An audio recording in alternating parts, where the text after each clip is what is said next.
کچھ چیزیں دین کے اندر مستحب ہیں، کر لو تو ثواب ہے، نہ کرو تو گناہ نہیں۔ کچھ چیزیں فرض ہیں، واجب ہیں، ضروری ہیں، ان کے بغیر گزارا نہیں۔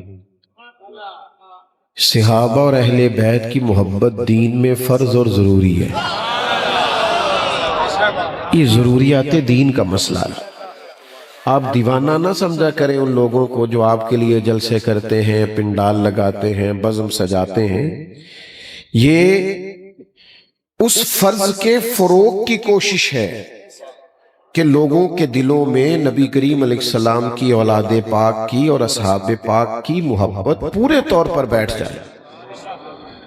یہ ایک ضروری کام ہے، اس محبت کا فروغ۔ قرآن مجید کی نص موجود ہے۔ جب کچھ صحابہ نے عرض کیا تھا کہ یا رسول اللہ صلی اللہ علیہ وسلم، ہم یہ کچھ نظر ہر مہینے آپ کی عالی مرتبت بارگاہ میں پیش کریں گے، آپ قبول فرمائیں۔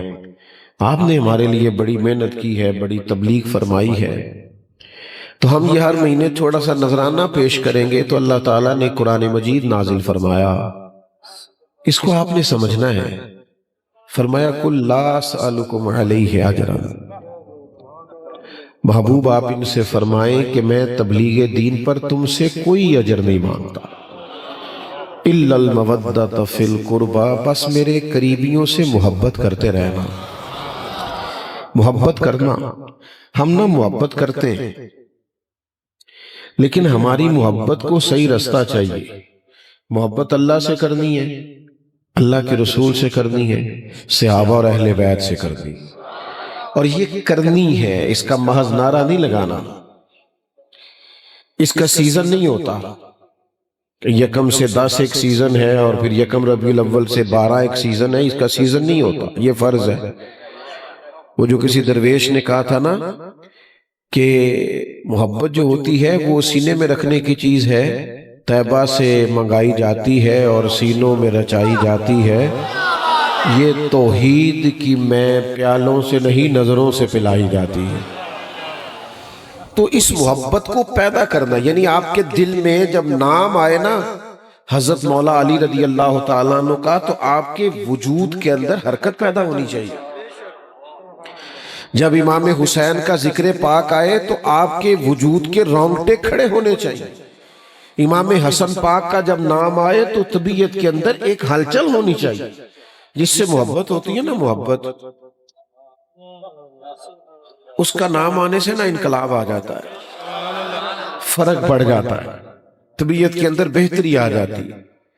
کوئی آدمی اپنے محبوب سے بچھڑ گیا تھا، عارف رومی نے لکھا ہے، تو پتہ بھی نہیں چلتا تھا اس کا محبوب کہاں رہتا ہے، تو بڑی دوائیں شوائیں کھلائیں، بڑا کچھ کیا، تو پھر ایک حکیم بھی تھے اور عارف بھی تھے، ان کو بلایا تو بلا کے کہا یہ تو بے ہوش ہو گیا ہے، تو سمجھ نہیں آ رہی کیسے بیدار کریں۔ تو اس نے کہا کہ کوئی شخص ہے جس سے یہ بچھڑ گیا،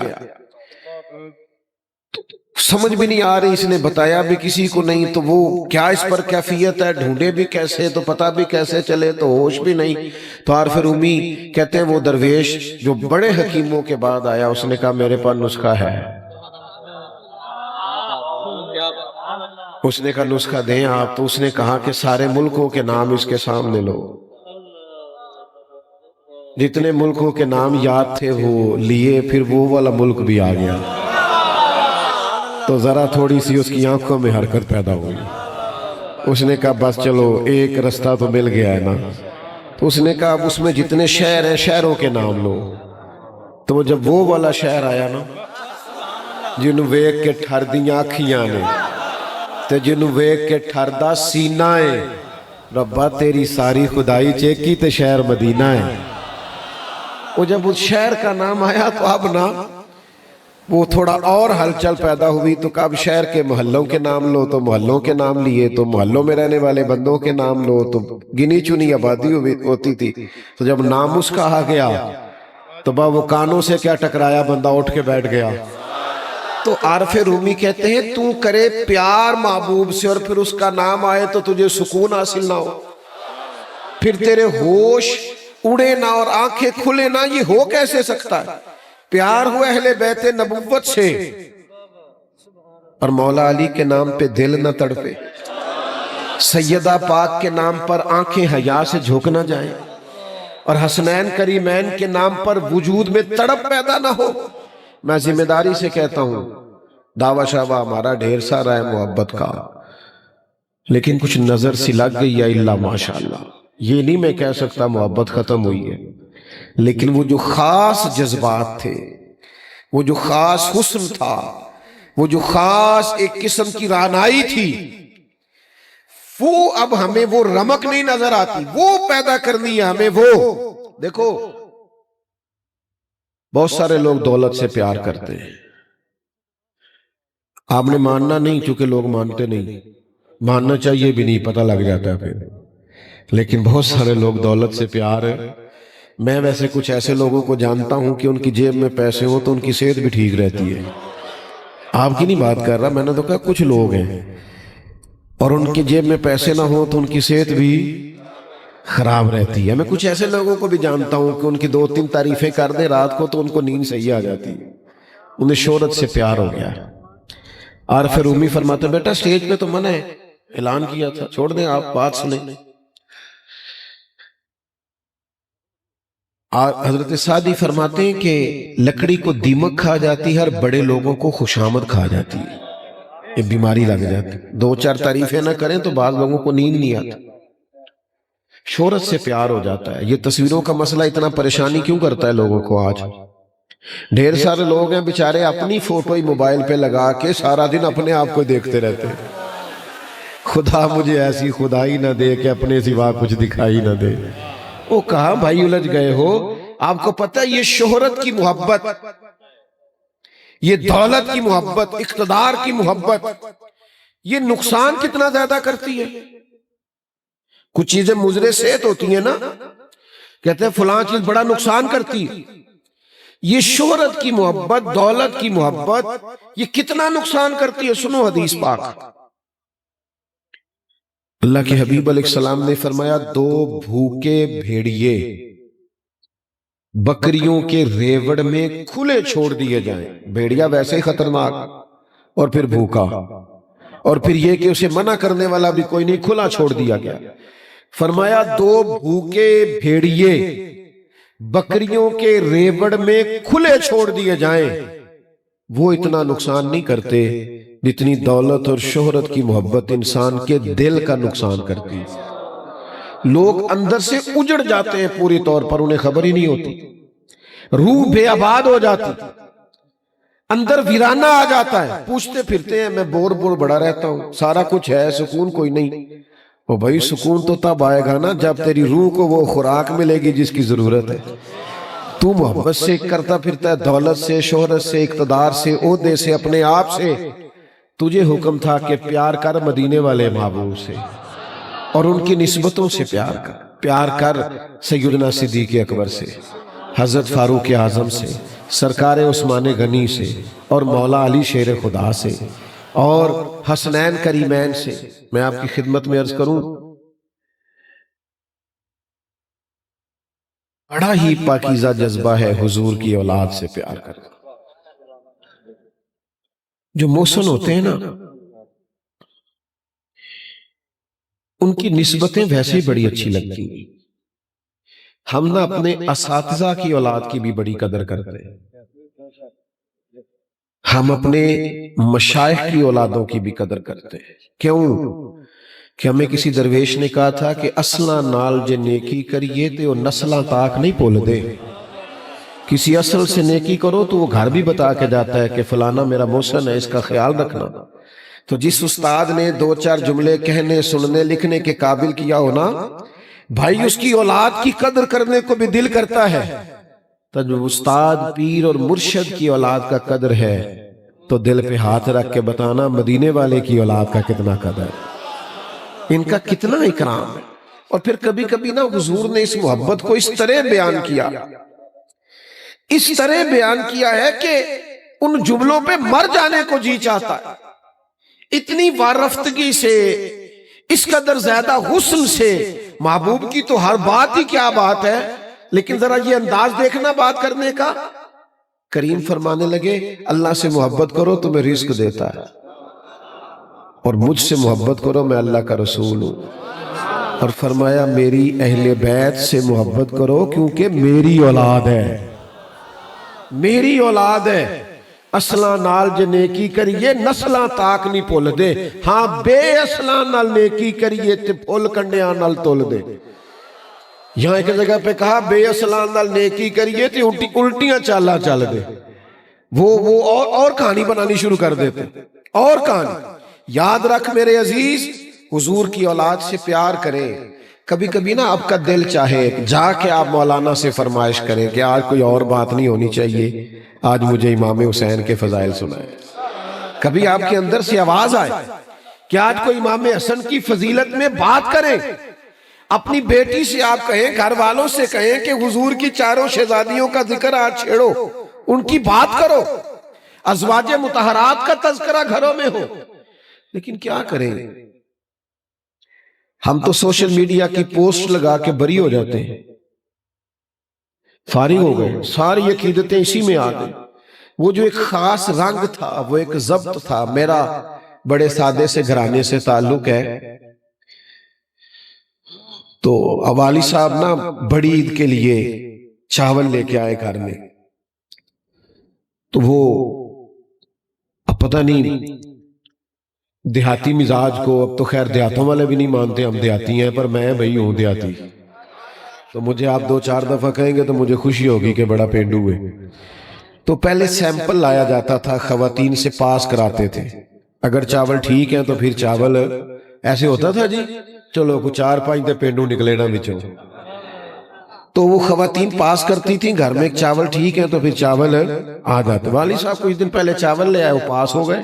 اماں جی نے کہا بڑے مزیدار ہیں، خوشبو بھی اچھی ہے اور پھول بھی بڑے گئے پک کے، اور کمال ہے۔ تو وہ چاول جو تھے وہ 1-2 بوری آ گئے، تو وہ عید پہ 1-8 دفعہ پکے، اس کے بعد وہ جو پرانے گھر میں پڑے تھے وہ پکنے لگ گئے۔ تو 1-2 دفعہ پکے تو ابا جی کہنے لگے کہ وہ چاول کتنے نہیں جڑے میں عید تے لے آیا سا، وہ کتنے گیا سانو پھر پرانے دینے شروع کرتے ہیں۔ تو پرانے لوگ، مکان کچے تو عقیدے پکے، تعلیم تھوڑی پر نظریہ پختہ۔ میری والدہ صاحبہ کہنے لگی وہ چول بڑے سونے سن، میں رکھ چھڑے نے 10 محرم نو امام حسین دی نیاز پکانا۔ وہ حضور کی اولاد پاک کے نام پر ہم وہ ایسے نہیں کہ وہاں سے لے لینا کچھ چاول اور پکا لینا، نیاز تو دے دیا میں نے 2000 کا۔ وہ جو اچھے چاول ہیں وہ جب امام علی مقام کے لیے دیگے پکائیں گے نا، او بھائیو عقیدتیں سیکھو، محبتیں سیکھو۔ کاش میری ملت کا جوان امام حسین سے پیار کرے، امام حسن سے ٹوٹ کر زندگی بھر پیار کرے۔ تو امام حسن اور حسین سے پیار کر کے دیکھ، زندگی میں اگر تجھے کبھی ٹینشن آئی، ڈپریشن آیا تو بتانا، تجھے پتہ چلے گا میدان کربلا میں سارے دکھوں سمیت جو ڈٹ کے کھڑے رہے، جب وہ میرے آئیڈیل ہے تو میں نے کیوں گھبرانا ہے۔ تو آپ سب سے پہلے تو یہ محبتیں اپنے دلوں میں پیدا کریں، اور اس عقیدت کا اپنے دل کے اندر آپ جذبہ لائیں۔ اور پھر یہ بھی یاد رکھو، کبھی کبھی حضور نے آنسوؤں کے اندر لپیٹ کے ہمیں درس دیا ہے اہل بیت کی محبت۔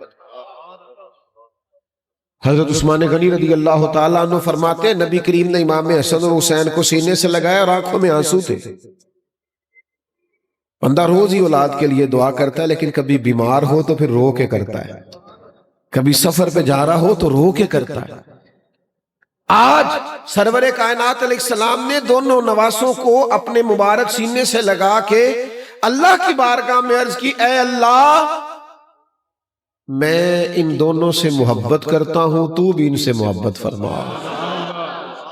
اور پھر عرض کرنے لگے اللہ کی بارگاہ میں پیارے حبیب کہ اے اللہ جو میرے حسنین سے محبت کرے تو ان سب سے بھی محبت فرما۔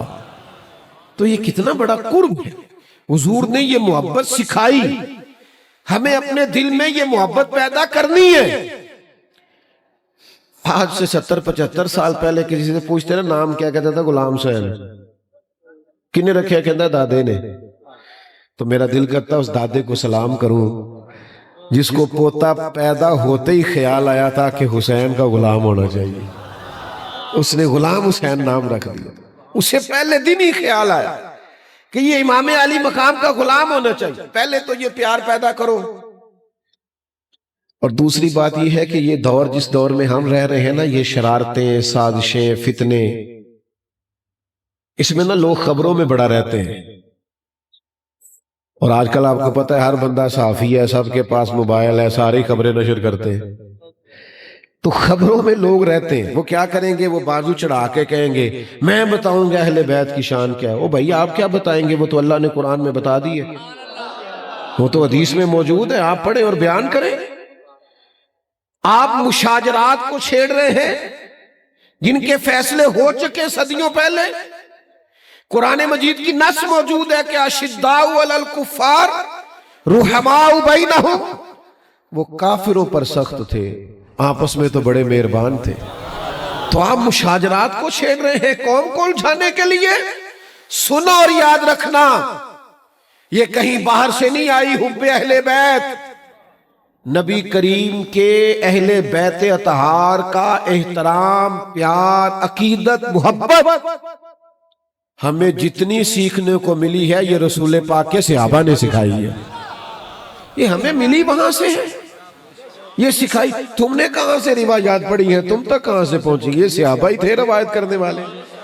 تم صرف خبروں میں رہنے کے لیے اور مجھ سے کوئی ناراض نہ ہو جائے تو داد اور امداد حاصل کرنے کے لیے تم قوم کے نوجوانوں کے ذہنوں میں فتنے ڈالتے ہو اور آزمائش برپا کرتے ہو.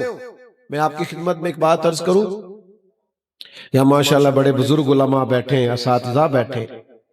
کوئی بھی حدیث جب آپ تک پہنچتی ہے تو پہلے راوی کا نام لیا جاتا ہے. ایسے ہی ہے. حضرت ابو ہریرہ فرماتے ہیں کہ سرکار دو عالم علیہ السلام نے فرمایا. حضرت عبداللہ ابن عمر فرماتے ہیں، سیدہ عائشہ. ایسے ہی ہے. تو اگر راوی مشکوک کر دیا جائے معاذ اللہ، نہیں سمجھ آئی، راوی مشکوک ہو جائے تو روایت ٹھیک رہے گی؟ بولو. تو جن صحابہ کو تم مشکوک کر رہے ہو سارا دین انہوں نے روایت کر کے پہنچایا ہے. تو دراصل تم چاہتے یہ ہو کہ دین مشکوک ہو جائے. تم اتنی بڑی سازش کرتے ہو کہ جس کی وجہ سے بہت ساری طے شدہ چیزوں میں یہ معاملہ آ جائے. کیا امت کے لیے تم چھوڑ رہے ہو؟ خدا را اللہ سے ڈرو، واپس لوٹو اور اس حقیقت پر آؤ جو حقیقت صدیوں سے ہمارے بزرگوں نے طے کر. تو عزیز سارا پیار سکھایا ہی حضور کی اصحاب نے. دیکھو نا، امام حسن چلے گئے حضرت فاروق اعظم رضی اللہ تعالیٰ عنہ کی ملاقات کے لیے. تو کوئی میٹنگ چل رہی تھی، امیر المومنین کچھ سرکاری لوگوں کے ساتھ گفتگو کر رہے تھے. تو دروازے پہ آپ کے اپنے بیٹے جناب عبداللہ ابن عمر بھی کھڑے تھے. امام حسن نے جلا کے سلام لی اور جا کر کے پوچھا کہ شہزادے آپ یہاں کھڑے؟ کہا میں ملنے آیا تھا والی صاحب سے، لیکن کچھ لوگ آئے ہوئے ہیں تو امور حکومت میں کچھ مشاورت چل رہی ہے، تو والی صاحب نے مجھے کہا تھوڑا انتظار کر لیں، تو میں انتظار میں کھڑا ہوں. تو امام حسن کہنے لگے ٹھیک ہے، میں بھی پھر کسی نماز کے وقت میں مسجد میں مل لوں گا. حضرت عبداللہ ابن عمر فرمانے لگے حضور آپ نے جانا ہے تو چلے جائیے، انہوں تو مجھے روکا ہے. کہ نہیں شہزادے مسئلہ نہیں ہے، ہر نماز میں ملاقات ہوتی، قربان جائے. میٹنگ ختم ہوئی. حضرت عبداللہ ابن عمر کو اجازت ملی ملاقات کی. تو جناب امیر المومنین کی خدمت میں عرض کی کہ حضور جب میں منتظر تھا تو امام حسن بھی آئے تھے. تو میں نے ان سے کہا کہ آپ جائیے ملاقات کر لیجئے، پر انہوں نے کہا جب امیر المومنین نے آپ کو یہاں رکنے کو کہا ہے تو کوئی مسئلہ نہیں، میں بھی مسجد میں مل لوں گا. یہ دیکھو میں کس شخص کی بات کر رہا ہوں. میں آپ کو کیا بتاؤں میں کس کی بات کر رہا ہوں. یہ وہ عمر ہے کہ کسی نے بہکانا تو کیا ہے، ان کو دیکھ کے تو شیطان راستہ ہی بدل جاتا ہے. یہ وہ شخص ہے، یہ وہ شخص جس نے اس انداز میں حکومت چلائی ہے کہ اپنا اور بیگانہ مجبور ہے کہ اس دھرتی پہ اگر کسی نے عدل قائم کر کے دکھایا ہے وہ تو حضرت فاروق اعظم کی ذات پاک. اتنا بڑا آدمی، لیکن نسبتوں کے احترام کا رنگ دیکھو کیسا ہے.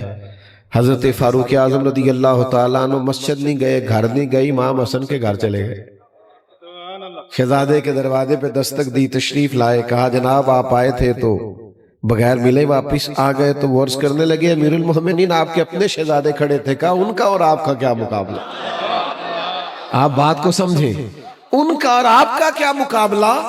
اور یہ کبھی کبھی ہوتا ہے، کبھی کبھی اس اساتذہ پہ اتنا پیار آتا ہے جب اپنی عزت مقام محبتیں دیکھتے ہیں لوگوں کی تو دل کرتا ہے نچھاور کر دیں اساتذہ اور مشائخ پہ سارا کچھ. جن کے قدموں میں بیٹھنے سے 4 جملے کہنے آئے تو پھر ان لوگوں کا کیا منظر ہوگا جنہوں نے حضور پاک کی بارگاہ میں بیٹھ کر نگاہ نبوت سے فیض پایا. حضرت فاروق اعظم کے جذبات ابھر آئے، آنکھوں میں آنسو آ گئے، امامہ اتار دیا اور سر کے بال تھام کے کہنے لگے امام حسن سے شہزادے یہ جو میرے سر کے بال ہیں نا عزت کے بال، یہ آپ کے نانا مصطفیٰ کے اگائے ہوئے ہیں. تو میرے بھائی ہمیں تو سارا سکھایا ہی انہوں نے، تم نے پتہ نہیں کس سے سیکھا ہے. ہم نے ان کا ادب، ان کا احترام، ان کا اکرام حضور کے اصحاب سے سیکھا. علامہ اسماعیل حقی نے لکھا ہے. گرمی تو نہیں لگ رہی زیادہ آپ لوگوں کو؟ میں اللہ کے فضل سے کوئی ایسی بات نہیں کیا کرتا جو لگی لپٹی ہو، اور خوشامد سے اللہ نے ویسے ہی بڑا بچا کے رکھا ہے، کبھی ضرورت ہی نہیں پڑی. اللہ جانتا ہے کبھی ضرورت نہیں پڑی. کروں مدح اہل دول رضا اور پڑے اس بلا میں میری بلا، میں گدا ہوں اپنے کریم کا، میرا دین پارا ہے نہ ضرورت ہی نہیں پڑی. سانو تخت ہزارے دی لوڑ کیے نالے کی لگے شہر بمبول دے نال اسی تے اپنی بال کے سیکنے، ضرورت نہیں کبھی پڑی. لیکن آپ کو دیانتداری سے کہتا ہوں محفلوں میں اکثر مجھے قوم کی فکر ہونے لگتی ہے. یہاں پنکھے لگا دیے گئے قریب قریب کر کے اور آپ کے پاس وہ ساری سہولت موجود نہیں ہے تو بار بار دل میں اتنی سپیڈ سے تقریر کرتا نہیں. کوشش کر رہا ہوں کہ تھوڑے وقت میں زیادہ باتیں کروں اور گفتگو جلدی سمیٹ دوں. اللہ تعالیٰ آپ کو ڈھیروں برکتیں دے. میں نا ایک دفعہ ایک جلسے میں گیا تو آپ کو پتہ ہے وہ ہم نے ایک بڑا مخصوص طبقہ پال لیا ہے. اللہ تعالیٰ معاف کرے، اللہ عزت دے دیتا ہے تو میری طرح کے لوگ سمجھتے ہیں شاید کو میرا ذاتی کمال ہے تو وہ چکر میں پڑ جاتے ہیں. تو ایک نقیب صاحب تھے ایک جلسے میں، تو وہ بار بار نا قوم کو، اچھے اچھے لوگ بھی ہیں اس فیلڈ میں، بار بار تسی بڑے بے ذوق ہو، تسی سبحان اللہ نہیں کہیں دے، تسی فلان نہیں کر دے، تسی ہاتھ نہیں کھڑے کر دے. مصیبت ہے نا جی کچھ لوگوں کو. تو کچھ اس طرح کا انہوں نے ماحول بنا دیا کہ وہ مجھے ایسے لگا کہ یہ تو مجمع کی توہین ہے. تو اللہ مجھے معاف کرے، چونکہ ہم خود سب سے چھوٹے ہیں تو اتنی جلدی کوشش نہیں کرتے، لیکن میں نے ان کو تھام لیا ہلکا سا اور ان کو کان قریب کر کے نا میں نے کہا ادھر آؤ میری بات سن. میں کہا جنہوں نے تو کہہ رہے نا ذوق نہیں، یہ سارے مفت آئے نہیں تو 30,000 روپیہ لے آئے نا کولے. ہون دا سے نا دا ذوق چنگا ہے کہ تیرا ذوق چنگا ہے؟ یہ فری ہے سارے.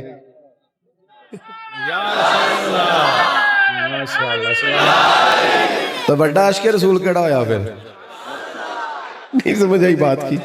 اور پھر نقیب خطیب نعت خاں آتے جاتے ہیں اور نکلتے جاتے ہیں، آتے جاتے ہیں. اور اب یہاں ساجدہ بیٹھے ہیں، پتہ نہیں آپ پہ پیار آ رہا ہے میں زیادہ باتیں کر رہا ہوں. ایک جلسے میں نا ایک نعت خاں نے نعت پڑھی، قسم رب دی دل پہ میرا ایمان پہ آخدہ ہے کملی والے بھی تشریف لے آئے ہوئے نے. تو یہ قسم اٹھا کے اس نے بات کر دی. اب ہم تو چونکہ اتنی بڑی آنکھیں نہیں رکھتے، گناہگار آدمی ہے، ہم کیسے دعویٰ کر سکتے ہیں کہ کون آیا ہے. تو یہ نعت بھی سنائی تو جانے بھی لگا محفل سے. تو میں کدھر چلا ہے کہنا میں آگے جانا ہے، میں اتنا لے تو قسم چکی تھے حضور آئے نہیں، آپ ہی ٹور چلا ہے. تو عجیب آدمی ہے، جہاں سرکار ہے وہاں بیٹھ تو جہاں کدھر رہا ہے. تو معاذ اللہ تعالیٰ آپ وہ کام نہ کریں اس میں بعد میں مشکل پیدا ہو. آپ دائروں کے اندر رہے، ضابطوں کے پابند رہے. اور یہ بعض لوگ ایسے ہیں جو کسی ضابطے کے پابند نہیں، ان کو کہتے ہیں میرا ذوق آندہ ہے. او بھائی تو اپنا ذوق کول رکھ، اے 10 قرآن کی آندہ ہے، یہ بتا حدیث کیا کہتی ہے، دین کیا کہتا ہے یہ بتا. ذوق اپنے تک رکھ جو تیرا ہے، عام دام برسر مطلب. علامہ اسماعیل حقی نے لکھا ہے کہ ایک مقام پہ نا اللہ کے حبیب علیہ السلام تشریف فرما ہے اور وہ جگہ ایسی ہے کہ صحابہ آ کے بیٹھے تو جگہ فل ہو گئی، مزید کسی کی گنجائش نہیں، بظاہر بھرا ہوا ہے سارا حال. میری طرف توجہ کریں، سارا حال بھرا ہوا ہے. تو اچانک نا محفل میں مولا علی شیر خدا آ گئے. ہر صحابی اٹھ کے جگہ دینا چاہتا ہے، سب کو پتہ ہے ان کی محبت ایمان ہے، ان کا بغض نفاق ہے، سب جگہ دینا چاہتے تھے. لیکن سب سے پہلے وہی اٹھے جن کا نمبر پہلا ہے، حضرت ابو بکر صدیق۔ فوراً اٹھے، اپنی جگہ چھوڑی، حضرت مولا مرتضیٰ شیر خدا کا بازو مبارک تھاما، اپنی جگہ پہ لا کے بٹھایا۔ کچھ لوگ بڑے سیانے ہوتے ہیں، باتیں زیادہ نہیں کرتے، عمل زیادہ کرتے ہیں۔ حضرت صدیق اکبر ایسے لوگوں کے امام ہیں، بٹھا کے تو خود جا کے حضرت صدیق اکبر ایک کونے میں بیٹھ گئے۔ کسی نے کیا تبصرہ کرنا تھا، مدینے والے محبوب بولے، حضور فرمانے لگے دیکھا تم نے میرے ابو بکر نے کیا کیا ہے؟ اور پھر حضور فرمانے لگے کوئی عزت والا ہی کسی کو عزت دیا کرتا ہے۔ تو ان کا پیار ہمیں سکھایا ہی صحابہ نے۔ تیسری بات، چند باتیں اس پر سنیں اور میں ختم کروں۔ اتنا بڑا مجمع ہے، میں کوئی ماہر نفسیات تو نہیں، لیکن میں یہ بات دعوے سے کہہ سکتا ہوں کہ اگر کوئی بندہ گھر کی کوئی پریشانی لے کے بیٹھا ہے نا یہاں، تو وہ محفل میں پوری طور پہ حاضر نہیں۔ یہ گھروں کے مسائل اتنے گھمبیر ہوتے ہیں کہ جتنا مرضی بندہ بڑا ہو نا، وہ کسی بھی مجمع میں چلا جائے، اس کا ذہن گھر میں ہوتا ہے، یار یہ مسئلہ بنا ہوا ہے، یہ پریشانی بنی ہوئی، جس سے بھی ملے گا یہی دعا کرائے گا۔ او جی بچہ نہیں بات مانتا، دعا کر دیں، بچہ پڑھتا نہیں، دعا کر دیں، بچے کو نوکری نہیں ملتی، الجھا رہتا ہے۔ جو لوگ اپنے گھروں میں مضبوط ہوتے ہیں نا، گھر بہترین ہو جاتا ہے، بچے سنور جاتے ہیں، گھر کا ماحول ٹھیک ہو جاتا ہے، وہ باہر بھی بڑے بڑے کارنامے سر انجام دے لیتے ہیں۔ لیکن جو گھر کے اندر بیچارے مجبور اور پریشان ہو جاتے ہیں، وہ باہر بھی کوئی بڑا کام کر سکتے۔ نبی کریم علیہ السلام نے ہم پہ احسان فرمایا ہے، حضور نے ہمیں اپنا گھر بنا کے دکھایا ہے کہ اس طرح کا بنانا۔ حضور نے بھرپور خاندانی زندگی گزاری ہے، ازواج مطہرات، 4 شہزادیاں، ان کی اولادیں، بھرپور وقت گزارا ہے، اور ہمیں بتایا کن بنیادوں پر تم نے گھر بنانا۔ یہ زیادہ توجہ کیجئے گا اس مضمون پر۔ سب سے پہلی بات تو یہ کہ حضور نے اپنے گھر والوں کو وقت بڑا دیا ہے۔ ادھر دیکھو میری طرف جوانوں، یاروں کے لیے ٹائم ہے، کھانے کھانے چلے جاتے ہو گھنٹہ سفر کر کے، سیرے کرنے چلے جاتے ہو، اپنی اولادوں کو وقت دو، اپنے بچوں کو وقت دو۔ ایک چھوٹی سی بات بزرگوں سے کرنی ہے، اگر ناراض نہ ہو جائے تو کر لوں کہ رہنے دو؟ آپ ہاں نہ نہیں کرتے، میرا خیال ہے رہنے دیتے، کر لیں۔ ہمارے معاشرے میں نا کچھ حاجی نمازی ہیں، وہ کہتے ہیں بچے کو پیچھے لے جائیں، میں نے نماز پڑھنی ہوتی ہے، چھوٹا بچے پیچھے لے جائیں۔ میں تو ان پہلا کیا سی تسی ناراض نہیں ہونا، او حاجی صاحب آپ بچے کو منع کر رہے ہیں، اور یہاں حدیث میں موجود ہے کہ نبی کریم کی سب سے بڑی نواسی حضرت امامہ بنت زینب، جناب سیدہ زینب کی بیٹی، حضور نماز پڑھانے آتے تھے تو نواسی کو ساتھ اٹھا کے لے آتے تھے۔ آپ نے بارہا نہیں سنا کہ شہزادے حضور کے مبارک کندھوں پہ حالت نماز میں چڑھ جاتے تھے؟ او خدا کے بندے، ان سے پیار کر، یہ مدینے والے کا طریقہ ہے۔ میں مسجد نبوی شریف میں بیٹھا تھا تو میرے سامنے ایک بزرگ اپنی بیٹی اور داماد کو ڈانٹ رہے تھے، کہہ رہے تھے کہ دیکھو مینوں دوتریاں نالوں اگے کون ہوندا ہے، پر بال مینوں کچھ بھی نہیں کرن دیندے، ایتھے مسیتے بھی وہ میرے پیچھے ہی نے، تھوڑا جہا سنبھالو۔ تو میں نے ان سے کہا بزرگوں بنتا تو نہیں، پر اگر اجازت دیں تو اب چونکہ میرے کانوں سے بات ٹکرا گئی ہے تو تھوڑا سا میرے دل میں بات آئی ہے، اگر آپ اجازت دیں۔ کہنے لگے کر لیں۔ میں نے کہا آپ تو بڑے بختوں والے ہیں، اس مسجد میں نواسوں سے پیار کرنا تو مدینے والے کا طریقہ ہے۔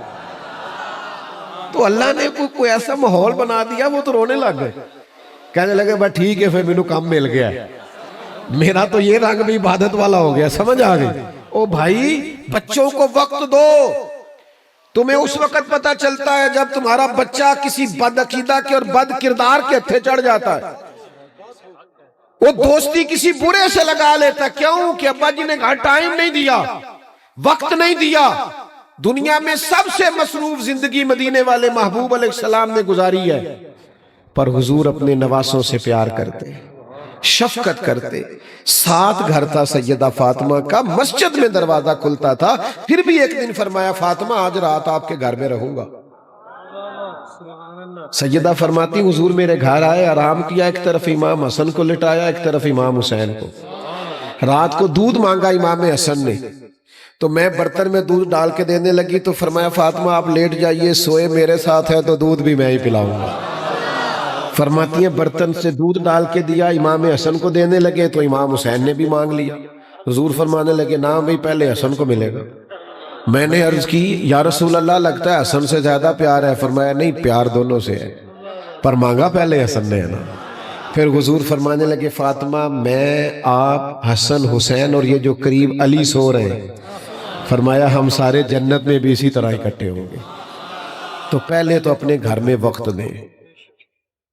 جو صاحب بھی ہیں مہربانی کریں. میں تو بعض دینداروں سے بھی کہا کرتا ہوں، یہ بچے چھٹی جاتے ہیں نا ہمارے ادارے کے ہفتے والے دن، تو میں ان سے کہتا ہوں گھر جا کے نواب نہ بننا، سبزی آپ نے لا کے دینی ہے گھر میں، اماں کے ساتھ سارے کام آپ نے کرانے. یہ مہربانی کرنا یہ لوگوں کو سنانے کے لیے کہ اپنا کام خود کرنا سنت ہے، یہ لوگوں کو سنانے کے لیے، کبھی عمل بھی کر کے دیکھو. تو عزیز گھر میں وقت دیں. دوسرا حضور کے اہل بیت نبوت کا اسوہ یہ ہے کہ نبی پاک علیہ السلام نے نا فقر کو پسند فرمایا ہے. مشکل بات کرنے لگا ہوں.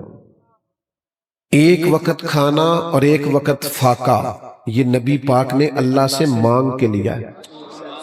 ترمذی شریف میں موجود ہے. حضور نے اللہ کی بارگاہ میں دعا کی، سنو کریم نے دعا کی یا اللہ ایک وقت روٹی دینا، ایک وقت فاقہ دینا. آج تو یہ مولوی پیر بھی دعا نہیں مانگے گا الا ماشاءاللہ. ایک وقت کا فاقہ اللہ سے مانگا نبی پاک نے. یہ جو حضور کے گھر میں مہینہ چولہا نہیں جلا تو اس فقر پر حضور مجبور نہیں، یہ فقر حضور کی پسند ہے. حضور نے اللہ سے فاقہ. ہم اتنی دولت لے آتے ہیں گھروں میں اور سمجھتے ہیں محض دولت سے کام چلے گا. ساری خواہشیں بچوں کی پوری کرنا ہی کمال نہیں، کوئی خواہش پوری نہیں بھی ہونی چاہیے تاکہ انہیں صبر کرنا بھی تو آئے نا، حوصلہ کرنا بھی تو آئے نا. حضور فرماتے مجھے تو اللہ نے اختیار دیا تھا چاہوں تو نبی اور بادشاہ بن جاؤں، پر میں نے عرض کی مالک میں تیرا بندہ اور نبی بننا چاہتا ہوں. تو فقر حضور کی پسند ہے. گھر میں مہینہ چولہا نہیں جلا تو اپنے گھروں میں سادگی کو فروغ دیں. سادگی کو. آج کل مسئلہ ضروریات کا نہیں خواہشات کا ہے. گھر میں 2-4 ہزار کا فاسٹ فوڈ نہ آئے تو گھروں کی رات ہی نہیں گزرتی. تو مہربانی کریں اس پر ضرور توجہ دیں کہ بچوں کو سادگی سکھائیں. دوسری بات، آپ سیرت کی ساری کتابیں پڑھیں جتنی اہل بیت نبوت پہ لکھی گئی. ہر لکھنے والے نے لکھا ہے کہ گھر میں مہینہ چولہا نہیں جلتا تھا، پر اسی بندے نے چند صفحے چھوڑ کے یہ بھی لکھا ہے کہ دروازے پہ جو آتا تھا اسے جھولی بھر کے عطا کیا جاتا. ایک ٹائم ایسا بھی آیا ہے کہ سیدہ فاطمہ رضی اللہ تعالیٰ عنہ نے گھر کا کمبل بیچ کے مہمانوں کی مہمان نوازی کی. اگرچہ گھر میں مہینہ چولہا نہیں جل رہا، پر جو آتا ہے اسے جھولی بھر کے دیتے. ہم نے یہ سمجھ لیا ہے کہ غریبوں کی مدد صرف MNA صاحب کریں گے، چودھری صاحب، سیٹھ صاحب، ملک صاحب کریں گے. حالانکہ ہمارے نبی پاک علیہ السلام نے ہمیں یہ سبق دیا ہے کہ 2 کا کھانا 3 کو پورا آ جایا کرتا ہے، 3 کا کھانا 4 کو پورا آتا ہے. اور نبی کریم نے ہماری تربیت فرمائی ہے کہ یہاں سے سخاوت شروع کر لو کہ گوشت پکاؤ تو شوربہ زیادہ کر لیا کرو، پڑوسیوں کو بھی شامل کر لیا کرو. یہاں سے تو سخاوت شروع کرو نا میرے بھائی. ایک غریب بچے کا خرچ تو اٹھاؤ نا، کسی کی سکول کی پڑھائی کا، کسی کی مدرسے کی پڑھائی کا. کچھ تو کردار ادا کرو کہ یہ سارا اپنے سیٹوں کے ذمہ لگا دیا. تو مہربانی کریں. سخاوت حضور کے خاندان کا طریقہ ہے. تیسری بات، حضور اپنے سامنے امام حسن اور حسین سے کہا کرتے تھے کہ جہاد کی تیاری کرو. کشتی ہوتی تھی. جب سیدنا عثمان غنی رضی اللہ تعالیٰ عنہ کے کاشانہ نور پر بلوائیوں نے حملہ کیا تو حضرت مولا علی شیر خدا نے سب سے خطرے والی جگہ پہ اپنے شہزادے کھڑے کیے تھے، امام حسن اور حسین. پوچھ لینا علماء سے، دروازے پر کھڑے کیے تھے. پر ہمارا یہ حال ہے کہ آج کل نا کاکروچ دیکھ کے چیخے مارنا یہ برگر فیملی ہونے کی علامت. ہاں چھپکلی دیکھ کے چیخیں لگ رہی ہیں، کیوں جی ہم امیر بڑے. کمال ہے. ماں اپنے بچے سے کہہ رہی ہے بیٹا سو جا بلی آ گئی ہے، تو تو یہ جو بلی سے ڈر کے سوئے گا یہ شیر بنے گا؟ سناؤ اپنے بچوں کو قصے خیبر و خندق کے، سناؤ اپنے بچوں کو قصے خیبر و خندق کے، کہانی سن کے حیدر کی دلوں سے ڈر نکلتے ہیں۔ یہ انزائٹی، یہ ڈپریشن، یہ ٹینشن دور ہوگی مولا علی کی باتیں سن کے، جہاد کی باتیں سن کے۔ سناؤ اپنے بچوں کو قصے خیبر و خندق، بہادری، اور پھر 100 کے لگ بھگ آیات ہیں قرآن مجید میں صبر کے بارے میں۔ احادیث و آثار و روایات کو جمع کیا جائے تو علماء کہتے 500 تقریباً بنتے، اس میں صبر کی نصیحت کی گئی۔ اور آج کل جو چیز نہیں ملتی وہ کیا ہے؟ صبر نہیں ملتا۔ یہ میں ابھی آیا ہوں نا، تو مجھے بتائیے کہ ایسا ہو سکتا ہے صحیح ہے کہ پہلے میں کھڑا ہوں ساری محفل سے ملوں اور پھر اسٹیج پہ آؤں؟ یہاں تو شام ہو جائے گی۔ لیکن اگر انتظامیہ والے کہہ دینا دوستوں سے کہ ذرا تھوڑی جگہ دے دو، تو اس کا مطلب ہوتا ہے سارے قریب آ جاؤ۔ آپ یقین کریں کہ میرے ہاتھ چومنے سے، آپ میرے جیسے گناہگار کے ہاتھ چومنے سے کیا فائدہ ہوگا؟ ہاں ایک بات سے فائدہ ہو سکتا ہے کہ میری آپ کوئی بات مان لیں، اس پہ عمل کر لیں، میرے گناہ معاف ہو۔ جو کرنے والا کام ہے وہ کرو میرے دوستو۔ باقی یہ کہ بھاگ دوڑ کرنا، آپ کرتے پیار ہی ہیں، اور آپ پیار کرتے ہیں تو میں اللہ سے ڈر رہا ہوتا ہوں کہ مالک میں اس قابل نہیں ہوں۔ یہ جو کر رہے ہیں یہ اس نے عقیدت ہے، اس نے ظن ہے ہمیں ایسا بنا دے جیسا یہ سمجھتے ہیں۔ تو عزیز عمل کریں، صبر کریں، حوصلہ کریں۔ دیکھو جتنی چیزیں انسان کو بلیک میل کر سکتی ہیں کربلا میں ساری موجود تھی۔ بچوں کا ساتھ، پھر بچوں کی بھوک پیاس، پھر پردیس، پھر شہادت اور عورتوں کا ساتھ۔ لیکن ایک چیز بھی امام حسین کے قدموں میں کسی قسم کی لڑکھڑاہٹ پیدا، یہاں تو لوگ کھڑے ہی نہیں ہوتے میرے بھائی، حال ہی کوئی نہیں۔ مجھے ایک دفعہ ایک دوست کہنے لگے پیرزادے صاحبزادے انقلاب کیوں نہیں برپا کرتے؟ میں نے کہا جس کے ٹیشو کوئی اور اٹھائے، گاڑی کا دروازہ کوئی اور بند کرے، وہ انقلاب لائے گا۔ صاحبزادے تو اس طرح کے ہونے چاہیے کہ وہ اسوہ حسنہ پہ عمل کریں جناب علی اکبر کے، حضرت قاسم بن حسن کے، جنہیں کو ٹھہرنا ہے، رکنا ہے، میدان میں کھڑا ہونا ہے، پھر انقلاب برپا ہوتا ہے۔ تو صبر سکھایا حضور کے گھرانے نے ہمیں، استقامت سکھائی، فقر اختیاری سکھایا، اس گھر نے ہمیں جینا سکھایا ہے۔ آج بھی اگر ہم چاہتے ہیں ہمارے گھر بچ جائیں تو ہمیں واپس لوٹنا پڑے گا، اس طرح گھر اس بنیاد پہ کھڑا کرنا پڑے گا جو حضور کا طریقہ ہے۔ میں بات سمیٹنے لگا ہوں، جس گھر میں لقمہ حرام آتا ہے نا، اس گھر میں پھر سکون نہیں آتا۔ اس گھر میں اے سی تو آتا ہے پر نیند نہیں آتی۔ اس گھر میں کھانے تو بہت زیادہ ہوتے ہیں پر وہ معدہ اس قابل نہیں ہوتا